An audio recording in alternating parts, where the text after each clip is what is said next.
You walked into your apartment tonight and turned on the TV before you even took off your shoes. You didn't want to watch anything. You just didn't want it quiet. Why does that happen? Most people assume silence is peaceful. But your brain disagrees. Your brain treats silence like a warning. And the real answer is far stranger than, I just like background noise. Think about the last time a room went completely silent.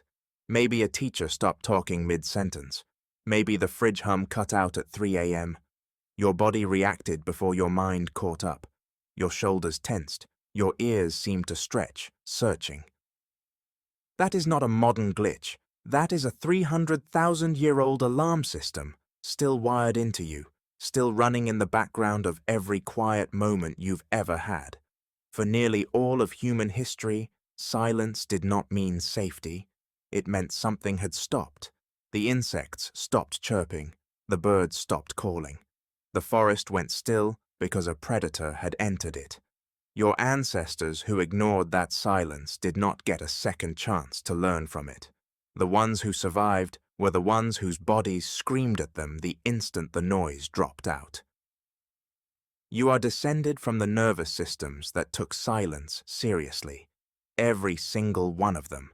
This is where the science gets interesting. In 2014, psychologist Timothy Wilson and his team at the University of Virginia ran a study published in the journal Science that became famous almost overnight. They left people alone in an empty room with nothing to do but sit with their own thoughts. No phone, no sound, just silence. Many participants found it so unbearable that when given the option, they chose to give themselves mild electric shocks rather than sit quietly for 15 minutes. Read that again. People chose pain over silence, not because they enjoyed pain, because their minds treated the absence of stimulation as something to escape at almost any cost. Why would silence feel like danger instead of peace? The answer sits inside your auditory system, and it never really shuts off. Neuroscientist Nina Kraus at Northwestern University has spent decades studying how the brain processes sound, and one of her core findings is simple and unsettling. Your auditory system is always listening, even while you sleep, even while you're distracted, even when you think you've tuned everything out. Sound is the one sense you cannot close. You can shut your eyes. You cannot shut your ears, which means silence isn't the absence of a sense turning off. It's that same sense, wide open, finding nothing to confirm the world is safe. There's another layer to this, and it comes from research into something called auditory looming bias. Psychologist John Neuhoff has shown that humans consistently perceive approaching sounds as closer and more urgent than they actually are. Your brain is built to overestimate threat through sound, not underestimate it. A twig snapping behind you registers faster and louder in your mind than a twig snapping that you can see. Sound bypasses your slow, rational thinking and speaks directly to the oldest parts of your brain. So what happens when that channel goes quiet? The part of you, built to detect danger through sound, has nothing left to analyze, and an unanalyzed environment is, to your ancient brain, an environment it cannot trust. Picture an early human group settling in for the night, thousands of generations ago. Fire crackling, insects humming, distant animal calls threading through the dark. That noise was not just background, it was data. It told the group's brains, constantly and without effort, that nothing had changed, that no predator had crept close enough to silence the smaller creatures first. The moment that hum stopped, everyone in that group felt it at the same time, not because they heard a specific sound, because they suddenly heard nothing at all, and nothing was the loudest signal of all. You don't live near predators anymore. Your walls are locked. Your street has lights. And still, when your apartment goes silent, some part of your brain runs the exact same check it ran 300,000 years ago. Is something wrong? Has something changed? Why did the noise disappear? Your rational mind knows there's no lion in the hallway. Your nervous system was never told the lion left. This explains so much of what looks like a modern habit, but is actually an ancient reflex. The television you leave on for company, the podcast playing while you fall asleep, the instinct to call a friend just to hear a voice, not because you have anything to say. None of that is really about entertainment. It's about proof of life in your environment. Sound tells your body the world is still turning the way it should. Silence removes that proof, and your body fills the gap with unease. Even the way we describe silence gives it away. We don't usually call it calm. We call it deafening. We call it eerie.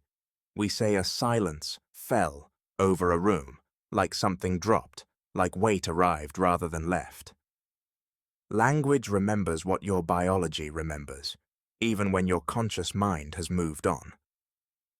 There's a strange twist here, though, because not all silence feels the same.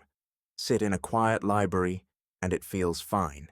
Sit alone in a dark house, and identical silence feels unbearable. Why the difference if the sound level is the same? Context. Your brain isn't actually afraid of the absence of sound. It's afraid of the absence of sound in a situation where danger used to hide. A library is a shared space with witnesses and light and exits.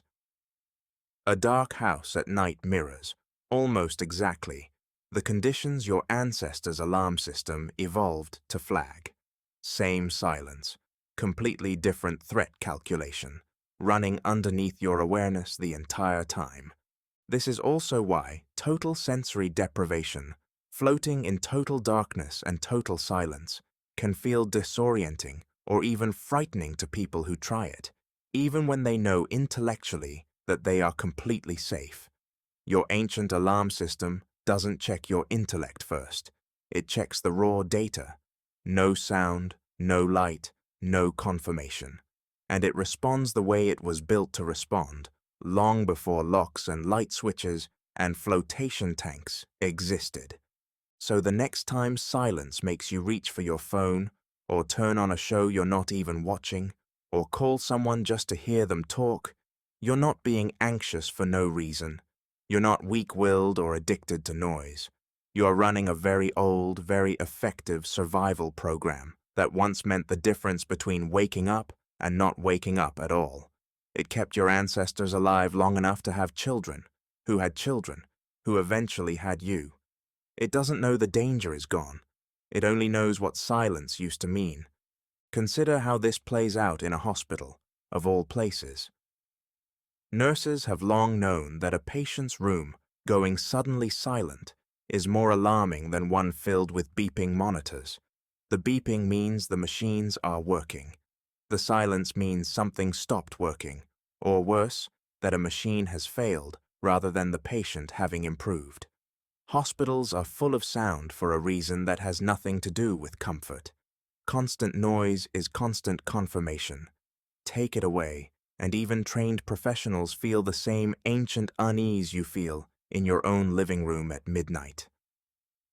There's a reason new parents describe checking on a sleeping baby who has gone quiet. The silence itself becomes the trigger. Not a cry, not a cough, just the absence of the small sounds a parent's brain had been unconsciously tracking.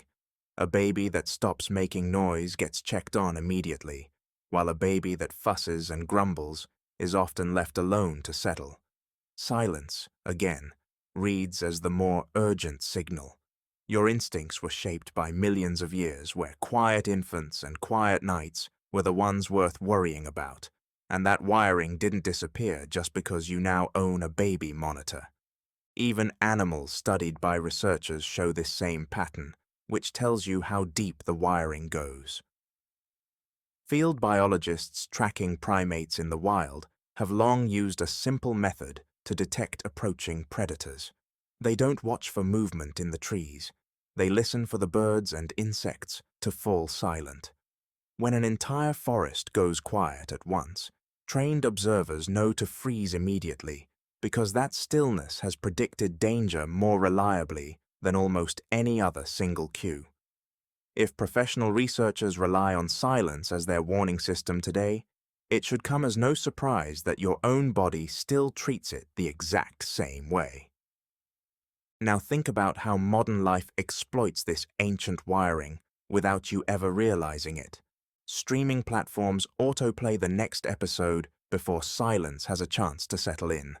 Social media feeds refresh endlessly, so the scroll never quite runs dry. Notification pings arrive just often enough that true silence rarely gets the chance to fully form. None of this is an accident. Every one of those design choices works because they are feeding your ancient alarm system exactly what it wants. Proof that the world outside your skull is still active, still safe, still making sound. But here's the twist your rational mind actually needs to hear. Silence was never truly your enemy. Danger was your enemy, and silence was simply the messenger that used to deliver its warning. Somewhere along the way, the message and the messenger became fused into one feeling, and now you flinch at the messenger, even when there is no message left to deliver. Your ancestors couldn't afford to wait and find out if the silence was meaningful or meaningless. You can. That's the real difference sitting between you and them. You have the luxury of sitting in quiet and simply being bored, rather than sitting in quiet and possibly being hunted. That doesn't make the discomfort disappear, of course. Old alarms don't get switched off just because you understand how they work. But understanding does something almost as useful. It gives the feeling a name.